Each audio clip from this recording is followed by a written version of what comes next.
Ah, les animaux. Certains sont mignons et adorables, tandis que d'autres sont plus repoussants et dangereux.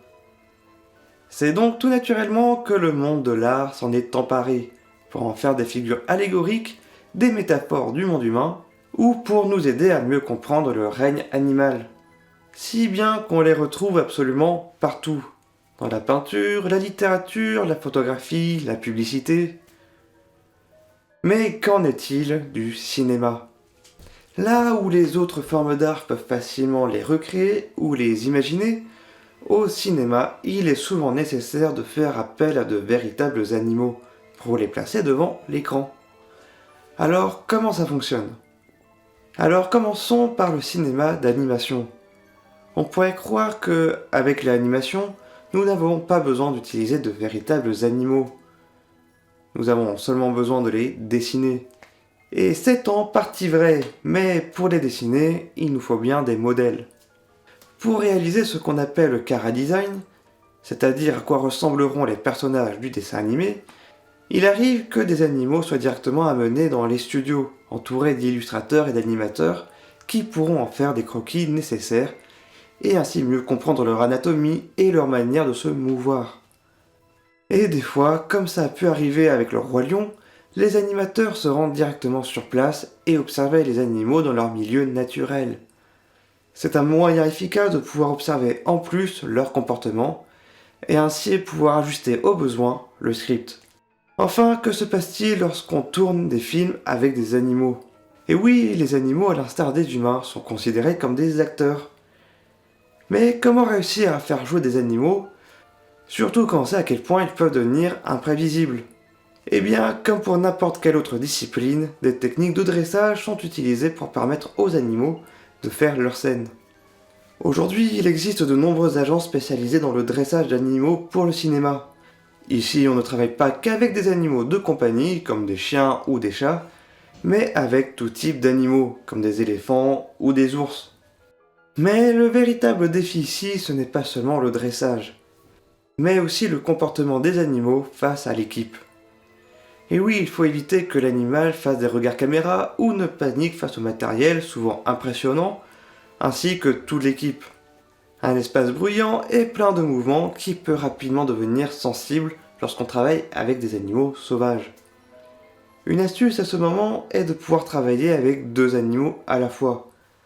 Ainsi, lorsque l'un se repose, l'autre peut prendre sa place.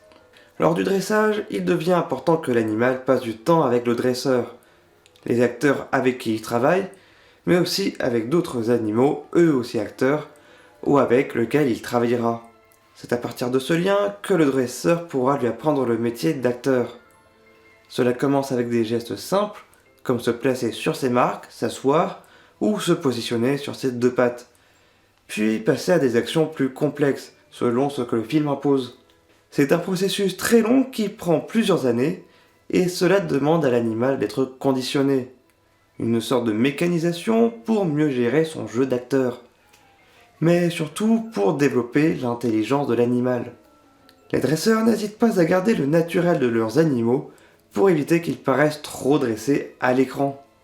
Si ce dressage permet aux animaux de jouer dans des films de fiction, cela permet aussi à ces animaux de participer à des documentaires.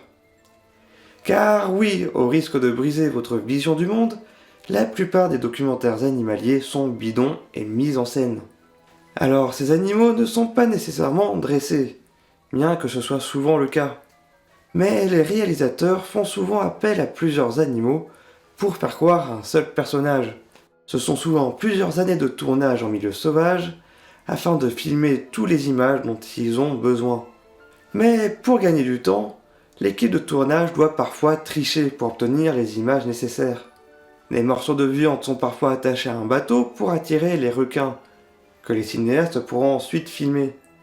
Mais les réalisateurs documentaires ne partent pas toujours sur le terrain pour filmer les animaux. Des fois, les documentaires sont tournés en studio. Cela touche principalement les documentaires sur les animaux de petite taille, depuis les rongeurs jusqu'aux insectes. Et même si certains documentaires comme Frozen Planet ont été partis filmer dans des zoos. Aussi, il arrive parfois que les cinéastes décident de bousculer le destin des animaux qu'ils filment pour obtenir un documentaire plus spectaculaire. L'exemple le plus célèbre est bien le désert de l'Arctique, où l'on voit un groupe de lemmings se jeter d'une falaise, à l'origine du mythe sur le suicide collectif de ces petits rongeurs. La réalité derrière ces images est bien plus triste. Le documentaire nous avait raconté que les lemmings étaient en pleine migration, finissant par mourir en se jetant malencontreusement d'une falaise, pour ensuite finir dans l'Atlantique. On a appris bien plus tard dans The Fifth Estate que la mort de ces animaux avait été en réalité provoquée par des membres de l'équipe du film. Alors, toutes ces astuces pour pouvoir tourner avec des animaux, c'est bien joli. Mais qu'en est-il du bien-être animal ? Beaucoup d'associations sur la protection des animaux déplorent le traitement de certains animaux sur les tournages. Le dressage animaux pour le cinéma est-il juste et correct ? Aujourd'hui, les progrès en termes d'effets spéciaux permettent de remplacer ces animaux par de la 3D. Et d'autres solutions permettent de moins utiliser les animaux sur des plateaux de tournage. Mais lorsqu'on parle d'acteurs, cela implique aussi des stars. Et cela est aussi valable chez les animaux. Parmi les animaux de fiction, on peut évidemment citer le chien Beethoven ou encore l'orque Willy. Mais qu'en est-il des comédiens qui les jouent ? Certains d'entre eux ont été capturés dans leur milieu naturel, comme Keiko qui interprète Willy. D'autres sont nés dans des zoos, comme Bart, la star du film L'ours de Jean-Jacques Arnaud. S'ils sont devenus célèbres grâce au film qui les représente, de nombreux scandales entourent des traitements qu'ils ont subis. On pourrait y voir une forme d'ironie lorsque les films dans lesquels ils jouent vont à l'opposé des méthodes de dressage auxquelles ces animaux ont eu recours.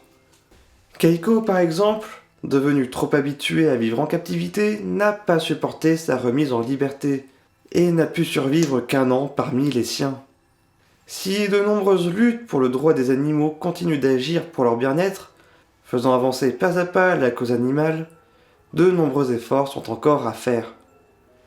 En France, aujourd'hui encore, trop peu de contrôles sont effectués sur les plateaux de tournage et dans les centres de dressage. Pourtant, les animaux gardent malgré tout en eux une symbolique forte, et il est fort peu probable que le cinéma puisse s'en passer. Et les cinéastes n'hésitent souvent pas à nous mentir. Vous connaissez sûrement le lion de la Metro-Goldwyn-Mayer et son célèbre rugissement. Eh bien, savez-vous que ce même rugissement était en réalité celui d'un tigre ?